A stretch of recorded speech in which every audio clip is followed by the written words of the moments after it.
I'm like, the top side's fine. I hate Lucian Nami, but the top side is fine. It's just not a Wales top side, and it is Scion mid, so this works out 100% fantastic for SBTC. It's what I wanted to see. Bit confused about the girls' choice into the Jace, but okay, this is the opposite of game two. We love good manners. Yeah, this is complete opposite of game two in terms of a level one. Just walking up and saying hello. We're gonna see how can they make it work. We love some good manners out of the players. As a deep ward will spot DNK starting position. Killer Queen looks to be starting on the top side. Should be a fairly slow start to the game unless the Lucian Nami decides to try anything. Yeah, but trying something at level 1 Lucian Nami into this matchup, it's just not going to work out very well. Slater and Paulette, even without that early jump onto B, are just destined to have control of the lane in these early levels of the matchup. Vit has to just try and hold on till level 3, but that's just not going to work out very well, as he's going to try and fish as best as he can for all these first strike procs, but full control of the bot side to SBTC, full control of the top side should also go to SBTC. Mid lane, at least, does go to Team Wales, so maybe Killer Queen can make something happen, because he doesn't have to worry too much about a mid lane roam coming in to interrupt his or make him bleh. Words coming in to ruin his day on a counter gank. There we are. Words are hard. We got there. It's okay.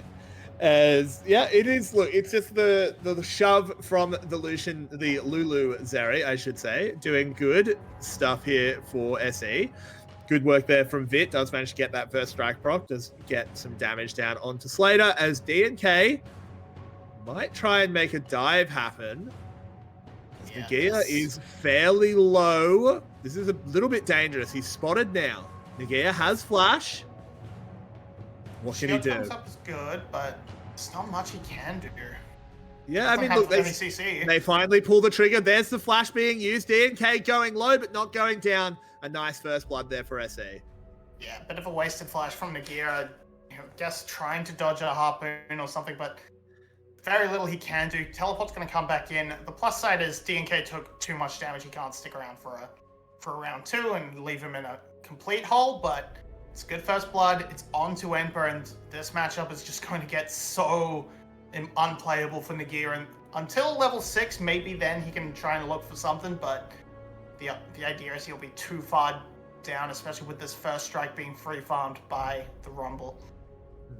Those are full soak shoes already. Get good Maokai, honestly.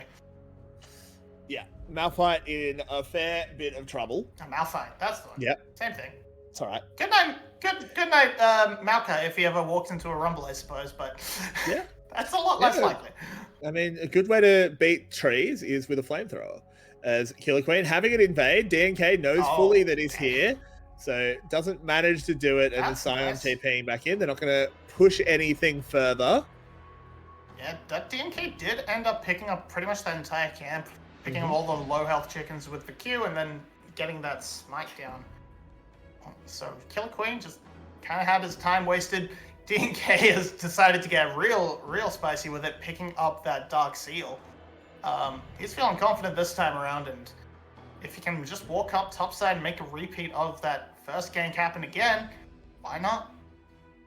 Yeah, we will see. As fair bit of damage onto Paulette. Slater firing back, not firing back too well though, as Vit does manage to outtrade him pretty handily. And SC's bot lane now pushed back under their tower. Not that they particularly mind that scenario, as up on the top side, we're getting a bit of dirty farming behind the tower, really making Nagia's life hard. But he doesn't care. He's just grooving. Killer Queen being in the area does mean the dive will not come through, which is good from Nagia, but it does mean he's going to have a little bit of time trying to farm up into this against the Rumble.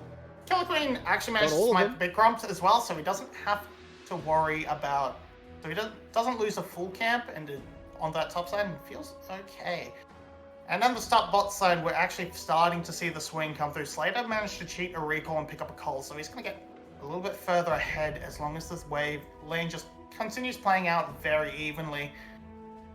But the trades are going back the way of Team Wales now, so they have a little bit of control, and oh boy, poor Nagia. Equalizer comes down. Nagia is in so much trouble. There's, again, nothing he can do. He wasn't level 6. It was just that early jungle attention that has meant he's now 0-2, 20 CS down, and that's gone from bad to worse. Yeah, that's honestly one of the best. That's the best Rumble ult I've ever seen in the VCS. It cut the path off so well. There's nothing Emperor could really do. And Glory now in this matchup, I spy a Gore Drinker being built. I spy the components of a Gore Drinker coming on through. So there's going to be a very aggressive Jace going to play a lot more for the hammer form. There should be Dragon going down. Yeah, no. Yep. No miracle glitter lance coming on through to take that away, but oh, the train is coming in. Dia1 flashing forward. Glory will flash away, seeing DNK coming in. So just a trade of summoner spells of the mid laners. Glory will be feeling that a bit more. Where did he come from? Why was Dia was just hanging out the top river, I guess, just looking for the train in, but that's a small pickup for Team Wales overall. The trade for summoners isn't going to be that bad. It's better, of course, for Dia1 because he's a tanky fellow who is not under actually too much threat by a Jason and tank Maokai, so he's going to be just fine, but it's Glory who has to be a little bit more concerned. As we keep playing out, it's about 2,000 gold ahead for SBTC. Pretty much all of that in the top lane as Nagia is getting absolutely crushed. This Malphite rather, finally being properly counterpicked by the VCS with this Rumble coming on through and just putting it to task. There is nothing that Nagia can do. He's down 0-2. He's finally level 6, so maybe he can turn around a team fight if he can ever leave the lane, but just against this pressure of the Rumble, not much. Not really finding the angle, finding the opportunity as a failed start for SBTC. Yep, and this should be uncontested. I can't see Team Wales moving over to this one. There's just no need to. Just give this one up. It's a plate and a half. It's okay. It has to also be said that this top lane gap has largely come from the back of DNK, to be completely honest. He has had fantastic timing on his ganks up there. It's not Nagia playing badly, it's DNK and Emperor playing very, very well. There's been really no opportunity for counterplay. We need to see Killer Queen exist. Yeah, like this is just the problem with Maokai. It's just such a non-champion in the early games. Unless you're really fantastic at tracking the enemy jungle and are always present to make a counter gank, you just don't have any real early pressure, and this just means things like when you have such a strong counter pick like this top lane, this is kind of the inverse of what happened in game 1 where Slater was just getting very low. Yeah, where Enpo was just getting his dive. His shit rocked, but okay.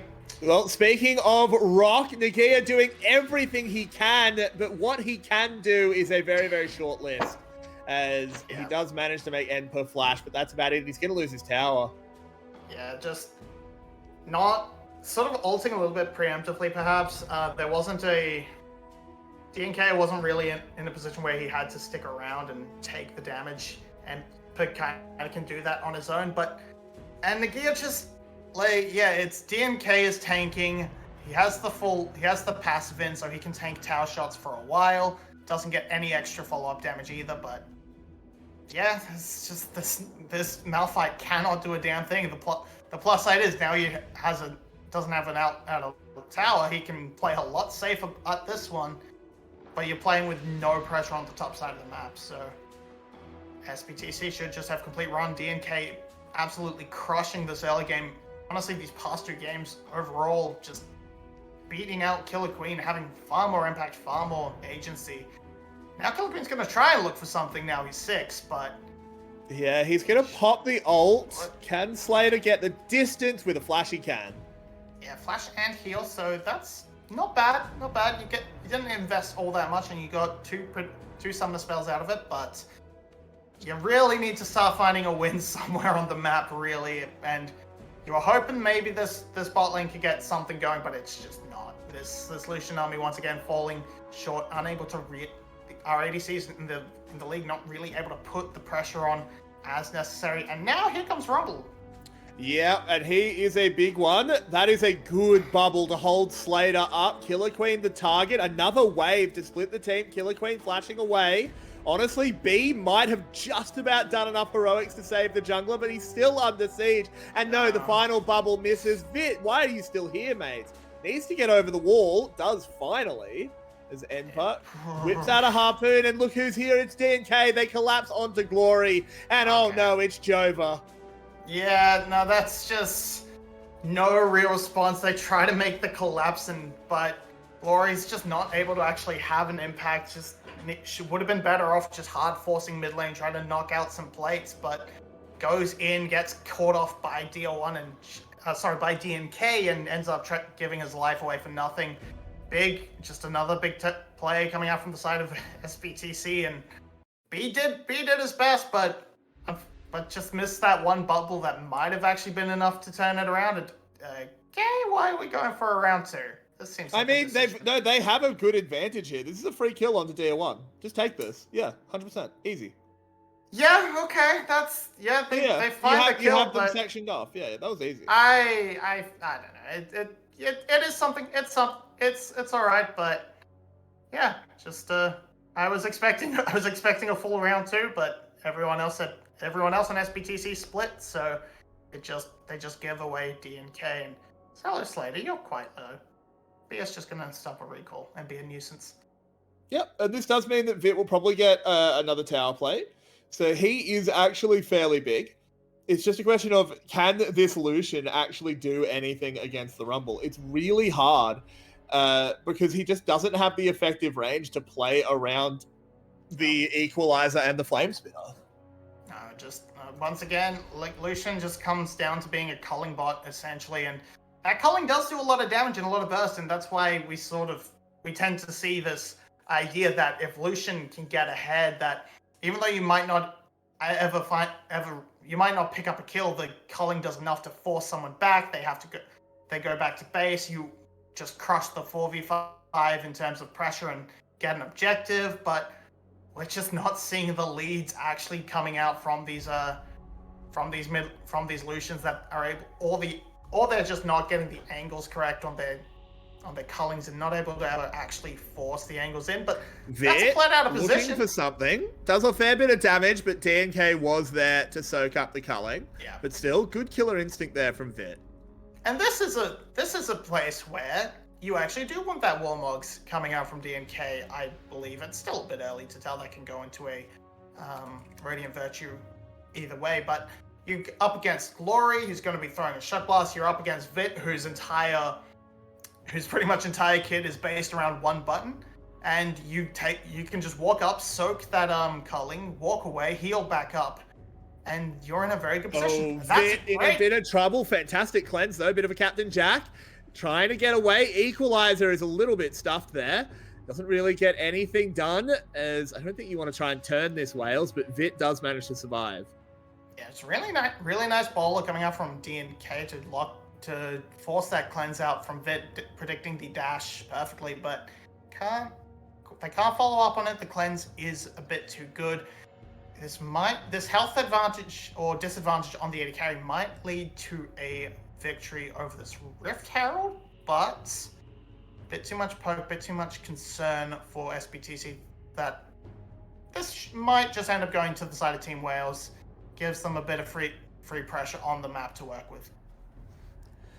Yeah, this is not bad at all, but I don't think it's locked up, as here comes SBTC, and yeah, Team Wales is just going to back off, let this one reset. They don't want to try and fight this.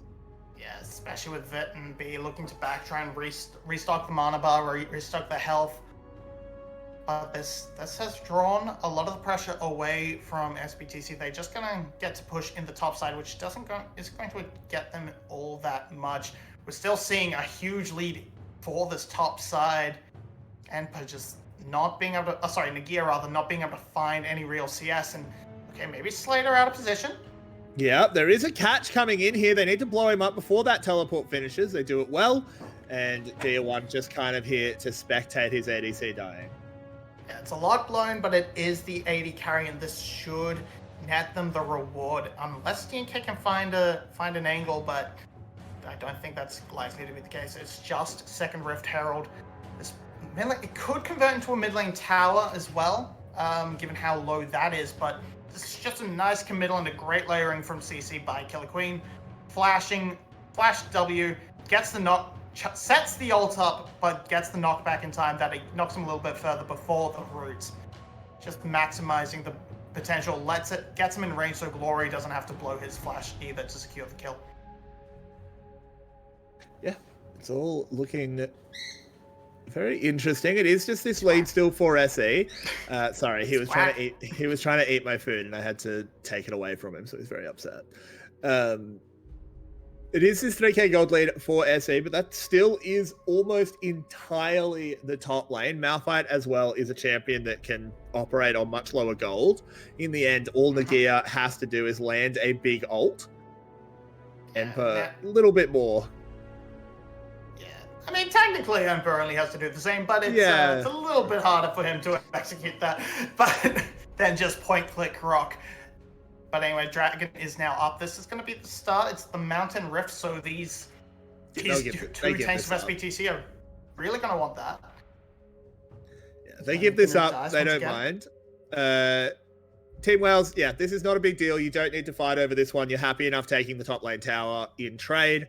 It's only the second dragon for SE. No real loss there, but SE are obviously still happy. Yes. You definitely, like, these individual Mountain Drake individually is, in my opinion, one of the most game-changing individual Drake, but especially when you have two tanks on your side, that's going to provide a hell of a lot for your team. And as we look across now, the items, there is just that little bit of extra gold coming in for the side of DNK in the jungle. He's managed to pick up his full mythic, but mythics are getting done across the board. Otherwise, just Paulette missing out on the side of SBTC. So Teamfight's going to start doing a lot of impact, and once again, it's kill Nagia angle, but okay. He's ulting just to clear the wave. Yeah, that's good stuff there by Nagia. Keeps the tower alive. Yeah, well done. This doesn't mean he's not going to have an ult for any other engagement. That teleport is not actually his. I got bamboozled. It is Glory going in to just walk through a jungle and have a bit of fun. Yeah, he's just moving up to the top side. Was just TPing, closer to the wave. Didn't want to hold his own wave up, of course. So yeah, no, good stuff there. Good stuff by Nagia. His ult will be up before it's needed. There's no objectives on the map. Keeps the bot lane tower alive for at least a little bit longer, forces Enper to stay here, and it should mean that his team can pick up the mid lane tower because the Rumble's not here to reinforce. Oh dear. All right. Killer Queen going on a journey. DNK with the flash will be able to get out, and the mid lane tower will fall. Good stuff by Team Wales. Yeah, wave invested just so Killer Queen can walk out, but yeah, that was a bit ambitious going onto the tank, but not having any of that armor penetration coming through yet from Vits, not having really any damage on the Maokai either. So it was a little bit optimistic, but they get what they actually came here for, which is that mid lane tower, and hopefully for Wales, they're really looking for that to break open control of the map, let them set up position around objectives a little bit cleaner, a little bit better. But DNK is just camping for Enper, making sure. So Nagira is going to have to abandon this tower pretty soon. But no ultimate from DNK, so it's probably not actually going to be a kill threat. And he's just going to leave, and this should give an angle for the tower to fall down. Yeah, eventually it will go down. In the end, it's only a bot lane outer, so it's actually not that big a deal. The delay was more important in that it allowed Team Wales to pick up the mid lane tower. Nagia just trying to walk away. Does have the ultimate if he needs it, but he's actually able to hold on to it. Just walks away. The tower falls, but that's no huge deal at this stage. We are just still sitting at this 2,000 gold lead, the Enper gap, as we can call it. As Yep. Team Wales does have advantage on the rest of the map, and they're going to use it to shove in the top side. Yeah, it's also just so sad for the Malphite, because he has to build all this magic resist when he really doesn't want to. Is that we don't actually have any magic resist scaling tanks anymore since Galio rework came on through. Nobody really scales off it particularly well. But yeah, we have a couple of armor tanks, and Nagia is definitely one of them on the Malphite. So feeling a little bit weaker, not going to have quite as much nuke potential coming on through with this magic resist rush. Priority coming in early on. It's good up against SBTC because even Slater is doing a fair chunk of magic damage. Can he get this? Though he can, and hello, Vit. Yep, and the team is here. They can move in onto Enpo. This is a big shutdown as well. Vit gets it. He does a lot of damage on the way out, but it's not enough, and that's a big swing there for Team Wales. Yeah, and it was a really nice bubble attempt from B, and okay, they're going to try and kill Glory. Hold that. Yep, they're moving in. It's a lot of CC. Glory trying to get away with a flash blast cone, but Zeri's just a little bit too far. Slater will hunt him down. Yes, you can't escape Zeri. The flash did have to be committed, though, from Slater, and with Glory off the map, but it is in trade for Enpa. This is going to keep continuing. There's no Vit yet, so this is a bit of a question mark. This is a dangerous one. Killer Queen just using that twisted advance to get away. Lots of damage coming in, but no kills just yet. Dia 1 landing a knock-up. Killer Queen now in so much trouble. Has to just go for an engage. He falls down. Oh no, it's not going well at all. And Enpa now joining the fray with the Flame Spitter. SE will just pick up a couple of kills and walk themselves out. Vit, careful, mate. Decent chunk of damage, but yeah, DNK Malphite ult nearly up. They've got a teleport. They might want to keep the pressure here. This actually gets them Dragon. This was really good. DNK, this is Dragon. Yeah, there was enough pressure coming in to actually secure the Dragon. There's no Killer Queen, but yeah, DNK just simply too low to continue and contest. Take that away. So that's a good play overall coming out from Team Wales. It could have been so much more, but a few heroics from DNK landing that Glacial Prison the moment the culling started, canceling that instantly. Even though it got cleansed away, it means a good bulk of Vit's damage just didn't get to come out in that fight. So Team Wales had to play it pretty carefully. They managed to win out in health trade, and that netted them an objective. But still another kill, still a couple of thousand gold for SBTC in the lead, and still hunting. Everyone's hunting for the next play. Baron now on the table. This is going to be where SBTC puts a lot of their attention in. And with these two strong side laners, they can just keep up the pressure on bot side as well. They can. DNK, extremely tanky, is able to just sort of stand in the face of half of Team Wales. You good? Why is my net so shit? My net's just cutting anyway, it doesn't matter. We'll power through it as a tower falls and Maokai ult whips across the team. Sejuani ult doesn't find anything, but does push Vit so far back. In goes Nagia. They're trying to get some one-shots onto the back line. It doesn't work out, though, as the Rumble damage rains on through. Nagia going low. DNK moving forward. Doesn't quite find anything. Everyone's still alive. Glory now joining the fray, trying to rain damage down as Dia 1 incredibly low. Yeah, Vit not quite being able to get the execute with the Gale Force, but that's still a huge advantage in health coming out from side of Team Wales. Are they going to try and push their luck onto this Baron? I don't think so, with B getting hit by that laser.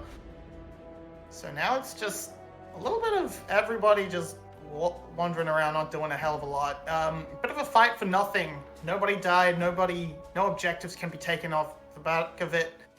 Just a bit of a scrap, just a bit of fun, just a bit of a how you doing in the mid lane. The first rule of ARAM Club is don't talk about ARAM Club, as that's kind of what we were saying, but everyone has reset now. Glory with the last one to do so.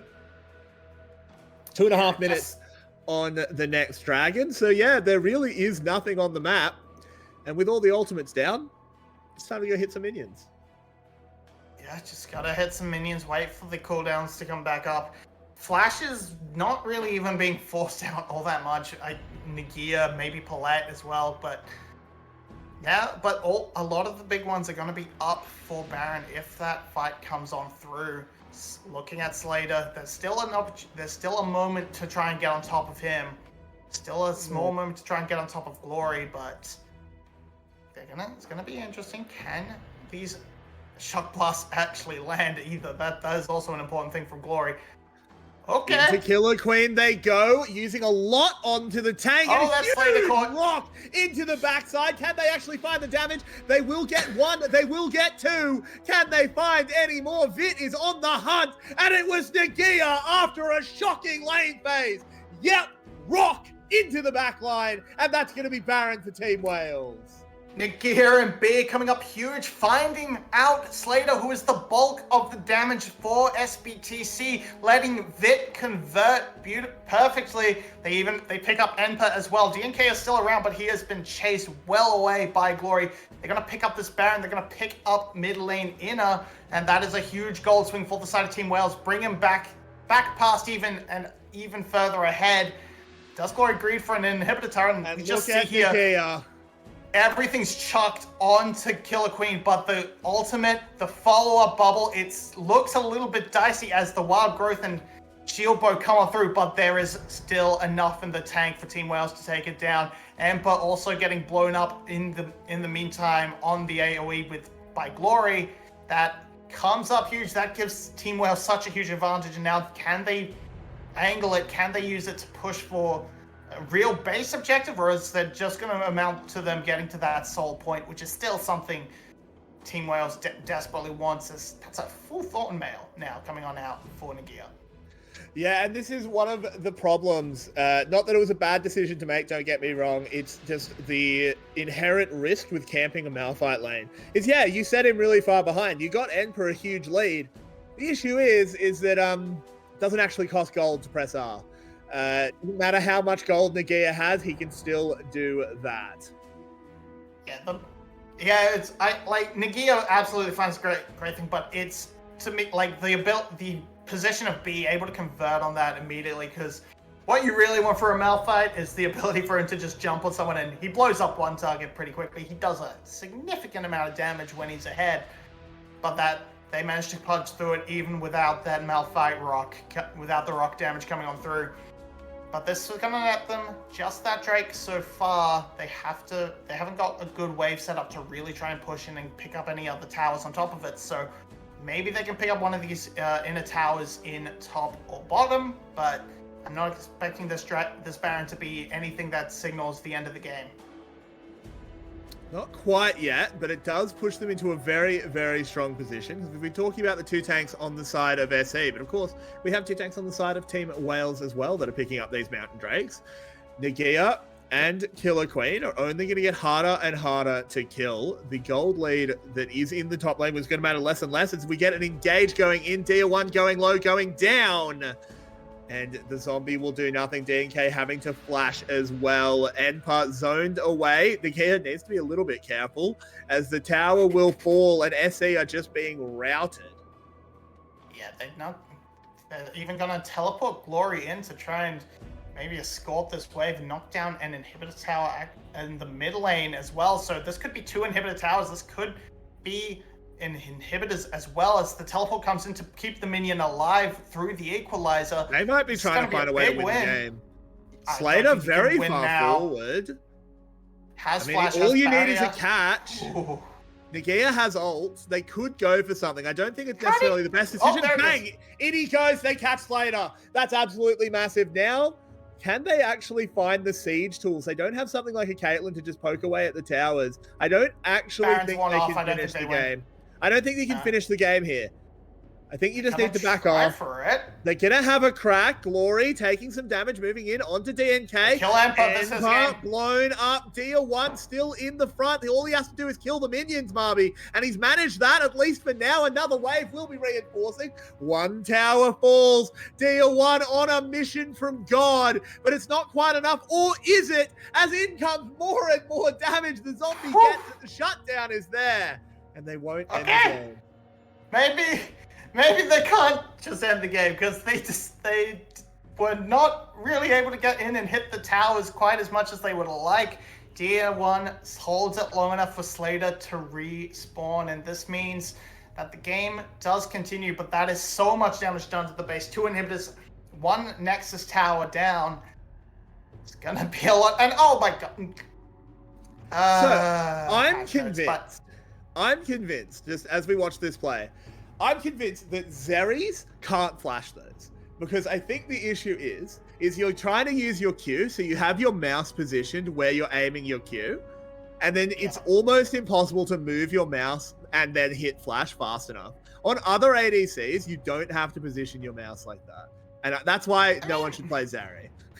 Potentially, but I feel like you're ducking your mouse in and out as on Zeri as you're to stutter step as if you're playing every other AD carry, I guess. But you know, I'm trying, okay? I just don't want Zeri to get picked.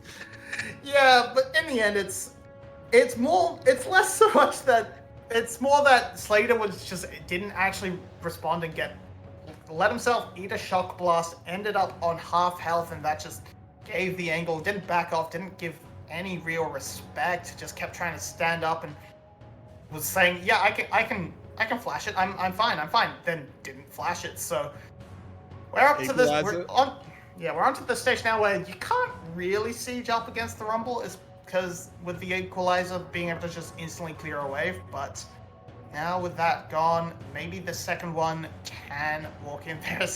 It's a very short range composition for SBTC. They do not have great wave clear beyond throw their bodies at it.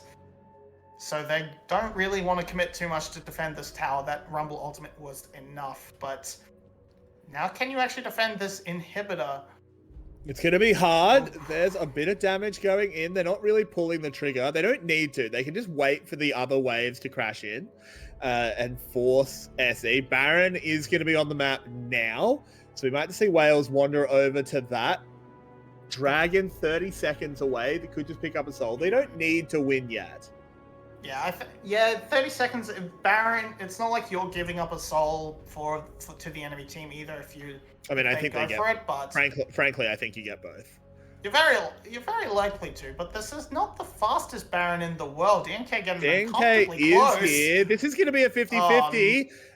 The smites were terrible, but it's okay. In the end, Killer Queen does secure it. Slater hopping over the wall. They try and hunt him down. They do it successfully. Glory. That's one. Vit has gone down. Glory's in the base, but has to contend with 2 very angry chickens. Nagia on the TP. DNK can't stop him. We need to look at the base observers. Here we are, finally, as Glory is giving them the business, giving them what for. Deal 1, first of all, has that zombie passive. Of course, Nagia, no ult was used in the team fight. Glory kiting the zombie out. Be careful there, mate. Tower on its way down. Enpa is here, but the rest of Team Wales is not too far away. They will clean up Enpa. They will clean up the tiebreaker eventually once they decide to hit the Nexus. They want to pad their stats first. But Team Wales, they built a star-studded roster for this split, and they have come in second place.